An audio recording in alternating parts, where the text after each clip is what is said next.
Pues son las tres novedades, tres de la semana, como Viera Comics y Zanoletti. Y aprovecho para abrir microventanita guadiana, noticias, última hora, noticias flash desde el universo Zanoletti, Moviola Films en este caso. Y es que anunciaba hace unos días Juanjo que si todo va bien, esta última semana de marzo, estos últimos días, pues habrá terminado de montar el documental Pagar con la vida. Y está listo ya pues para las correcciones de luz y de color.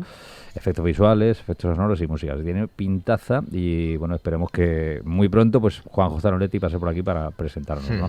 Recordamos que puedes solicitar en tu librería amiga, esto es muy bonito, librería amiga, por ejemplo, como no se nos ocurrió antes. Esto lo recuerda también Juanjo Zanoletti, ¿no?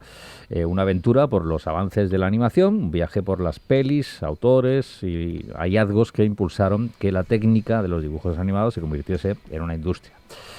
Y dentro de las noticias flash Moviola, pues la sección de saldos que continúa más fuerte que nunca, que esta le emociona a Javier. Me encanta la sección de saldos de Moviola. sí. No se la pierdan, ¿eh? O sea que ya digo, lo mejor en redes sociales, Facebook, también en Instagram, pues Moviola Films, Moviola Comics con Zanoletti. Y hablando de Zanoletti, pues llega su Expediente Z, el Expediente Z de la semana. Con honestidad brutal. El titular, el punto de partida, tiene que ver con la industria. En su día habló algo de la industria, pero hoy llega más allá. De hecho, serían las tripas de la industria. Zanoletti, en estado puro. Y dice así. Sí, en programas anteriores hemos hablado mucho de la industria, pero siempre en rasgos generales sin llegar a profundizar. Esta vez sí lo voy a hacer. Lo primero que voy a tratar son los márgenes de ganancias, que dividiré en varios programas, que no serán continuos, y cada uno de ellos dedicado a un pilar de la industria. Este primero lo voy a centrar en los márgenes de ganancia del librero. Voy a procurar derribar bulos, desbaratar medias verdades y no caer en la demagogia de los detractores. De un año atrás he observado, sobre todo en redes, ataques furibundos contra el sector del librero, procedente de los propios integrantes de la industria del cómic, en una desesperación de buscar culpables a los males que detenta la industria. He asistido a debates que promulgaban interrogantes como el de ¿por qué un librero gana más que un autor? Una cuestión tan irracional como si se planteara por qué un fontanero gana más que un taxista. Sin embargo, el origen del planteamiento se encuentra en los porcentajes de ganancias, porque el porcentaje de ganancia de un librero es mayor que el de un autor, aunque no haya planteado el por qué el porcentaje de ganancia de un editor es mayor que el de un librero. La respuesta ya se dio en otros programas. Aquí el que ponga más pasta es quien tiene mayor porcentaje de ganancia. Voy a repetir por si no nos hemos enterado. No el que ponga más energía, no el que dedique más tiempo, no el que tenga más cultura, no el que tenga más talento, no el que sea más inteligente, no el que tenga más títulos universitarios, no el que sea mejor persona, sino el que ponga más pasta. Pasa en la industria del cómic, en la cinematográfica, en la televisiva y se extiende a todos los sectores culturales y empresariales. Pongo un ejemplo gráfico, aunque sea demagogo. Tenemos un actor con un talento ilimitado, a sus espaldas muchas obras maestras, que gana premios todos los años y que crítica y público reconocen su valía.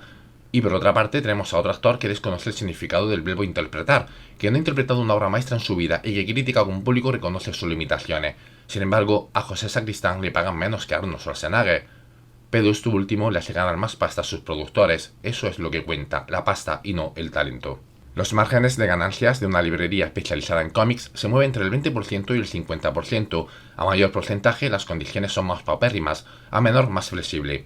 Si el librero tuviera la oportunidad de acoger siempre la opción del 50, acabaría provocando una burbuja y cerrando el negocio.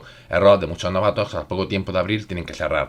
Sin embargo, si se acogiera la opción del 20, tendría que vender una cantidad imposible que le llevaría también al cierre. De modo que tiene que ir jugando. El porcentaje medio es del 30% y si se trata de libros el 25%. Al cómic se le suma un 5% más porque vende menos.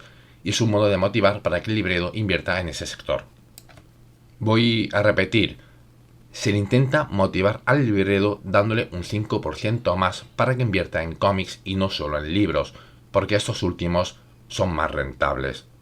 Pero hay señores que dicen que si se hace lo contrario, el librero invertirá más en cómics. Ya vemos los grandes conocimientos del sector de estos señores. De ese 30%, el comerciante tiene que amortizar los artículos que ha vendido, los artículos que no ha vendido, el alquiler de las instalaciones, la luz, el agua, internet, seguros, gasto de gestoría, impuestos, seguros sociales, gastos de transporte y probablemente algunos menos importantes. Además de todo esto, le tiene que dar para pagar la hipoteca, alquiler de su casa y todos los gastos habituales del hogar, luz, agua, comunidad, ropa, comida, etc. El autor tiene que amortizar todos los gastos habituales de su hogar, el seguro social y el pago del IRPF. De modo que en esa comparación el librero tiene más gastos, de modo que su porcentaje es mayor. Para aquellos que creen que para una librería es hacerse rico y no se creen las estadísticas de ventas, no hace falta tener una cátedra en dirección de empresa, solo hay que observar algunas señales. El número de librerías que cierran. En 2022 echaron el cierre algunos de los comercios que supuestamente vendían más que nadie, auténticos templos del cómic como Imágenes de Valencia, Madrid Cómic, Viñeta, Shogun Salamanca o Reunión de Vitoria.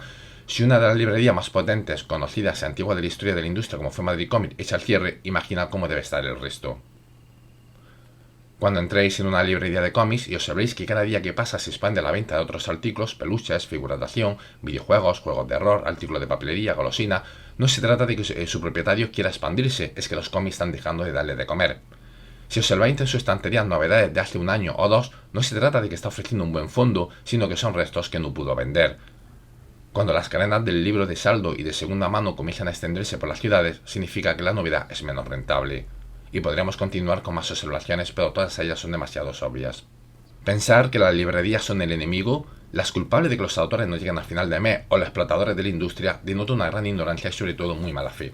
El mercado está dominado por la dictadura del consumidor y es quien decide qué autor se hace rico y qué librería se mantiene abierta, y los criterios para ganarse al consumidor nada tienen que ver con los márgenes de ganancias. Los contratos de las librerías con los proveedores son confidenciales, ya que según quien sea tendrás un contrato distinto. Es seguro que las condiciones que se le ofrece a un gran almacén son distintas a las que se le da a una librería de barrio. Si son confidenciales, nadie sabe esos datos y entre otras cosas no podrías protestar. El librero puede comprar directamente a la editorial e incluso conseguir un margen del 50 o del 40%, pero son compras en firme y con un número de ejemplares que se exige. Lo puedes hacer con un título puntero o un par de veces al trimestre. Pero si cada semana se invierte en material que no sabes si vas a vender, te hundirás en tu propia burbuja, de modo que muy pocos toman este modelo empresarial con el propósito de coger ese margen. Del material a depósito, el librero debe hacerse cargo de los gastos de transporte de aquellos títulos que no ha vendido, de modo que cuando no vende, tenga o no el material a depósito, siempre conlleva un gasto. No vender siempre te hace perder dinero, sin importar el modelo al que te hayas acogido. El precio del libro está, entre comillas, intervenido por el Estado. Una vez la editorial fije un PVP y lo registre en el depósito legal e ISBN, será inamovible y solo se tendrá permiso para variar el importe entre el menos 5 y el 5%. Si supera ese porcentaje, se incurrirá en un delito. Solo en fechas señaladas, el Ministerio de Cultura ha autorizado un incremento del 5%, permitiendo que el librero pueda ofertar material con un 10% de descuento. Un evento determinado puede solicitar permiso al Ministerio para que autoricen a los stands de los libreros a hacer oferta del 10%, si son fuera de las fechas estipuladas. Aunque realmente a nadie de la industria, ni al ministerio, ni a ningún inspector le va a importar que en un evento local el stand de una librería durante 1 o 2 días haga una oferta. Es tan poco dinero el que se mueve que la influencia en la economía nacional es prácticamente de cero. Ese descuento del 10% adicional, quien se hace cargo no es ni la librería ni el proveedor, sino el editor. El librero va a cobrar su margen estándar del 30% y el editor bajará su margen, salvo que el material ofrecido para la librería se trate de antiguo stock, en ese caso el descuento corre a cargo del librero. Esta intervención del precio sirve para impedir la competencia desleal y que librerías puedan competir por igual con grandes almacenes, ya que a todos están obligados a ofrecer el mismo PVP, que hace que el consumidor le dé igual comprar en Amazon o en la librería de su barrio. Pero solo en la teoría. En la práctica, la competencia desleal de los grandes ahoga al librero de barrio hasta hacerlo desaparecer. Donde hay una ley, también hay un modo de burlarla. Veamos los más habituales. A los grandes almacenes se le hace un margen mayor que al librero convencional, de modo que el librero tiene que vender más para ganar lo mismo que el gran almacén, algo imposible. Gracias a esos márgenes mayores, el gran almacén puede ofertar su producto con gastos de envío gratis o menores que los del librero, perdiendo la librería la guerra en la venta online. Los grandes almacenes pueden ofrecer descuentos acumulables, por ejemplo, el 5% permitido por la ley y luego por ser socio del gran almacén un 5%, que en el global es lo mismo que si te ofrecieran un 10%. Los proveedores editoriales anteponen a los grandes almacenes por encima de las librerías. Les llega a ello antes la novedad o en caso de tirada minoritarias con productos limitados, el último en recibirlo, si es que lo recibe, son las librerías. En definitiva, decir que en eventos como el Día del Cómic, Salones del Cómic, Jornada del Cómic o el próximo evento que está por llegar a Almería, el Sirgan Comic 2023, están manejados por librerías con el propósito de hacerse rico a costa de explotar a los autores es totalmente demagogo y falso. Es suficiente hacer cuentas. Por ejemplo, en la Feria del Libro, un stand tiene un importe de media de 400 euros. Hay que añadir los impuestos de ocupación de espacio público, los gastos de traslado, dietas y horas extras a pagar al trabajador. Sumamos que el margen de ganancia solo es del 20% si es material de stock y del 30% si es novedad del momento, aunque esta novedad del momento es el único material que menos se vende en una feria. Hacer un cálculo por encima de cuántas ventas hay que hacer para amortizar la presencia en las ferias. Las librerías acuden más por el prestigio o buscando promoción que para hacerse ricas. Sí, señor, pues más claro el agua. Expediente Z Zanoletti, las tripas y todo lo que mueve la industria. Folio de Fran Ortega, añadido. Que todos los años el día del cómic va a ser el día de la polémica. Está claro, ¿no? ¿Y Javier? Sí. ¿Tu folio? No, bueno, Sí, realmente, sí la verdad que... sí, la verdad que me gusta mucho que Juanjo incida mucho en esto porque la verdad es que hay que quitar bastante mitos sobre el tema.